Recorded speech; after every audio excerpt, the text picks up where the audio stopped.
Well, as you can see, I'm joined here by Doug Schoen. Good to see you, Doug. Good to see you, Dan. So the subject of the day is the bump. Barack Obama got in the polls after the convention. I guess the first thing I want to ask you, Doug, is how much credence should we put in a 4 or 5 point uptick in the presidential polls? Some, but not a lot. Put another way, I think it's pretty clear looking at the internals of the polls that Obama has an advantage.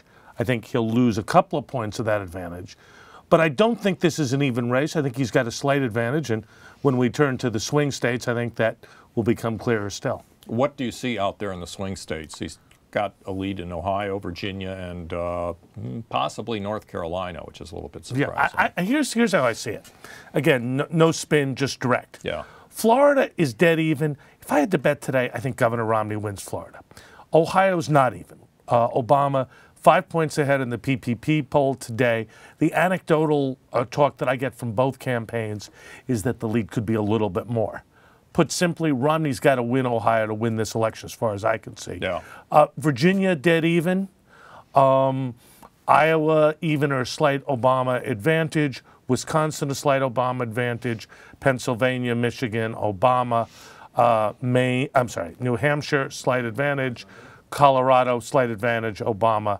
So bottom line, the table looks pretty tough for Romney to run in the way he needs to. Yeah, let's talk a little bit about Ohio, Doug, sure. My home state. Okay. You know, the Democrats made a huge deal out of the automobile industry bailout. There are a lot of auto workers in Ohio. On the other hand, not everyone in Ohio works for the auto industry. How do you account for the fact that Romney is having such difficulty gaining traction in a blue-collar state like that? Well, there are two issues, and one of them is I don't think he has a narrative for how he's going to revitalize the economy, nationally or specifically for Ohio. More particularly, there should be a Republican Party narrative about successful Republican governors, something that you and I have talked about and I think you've written about.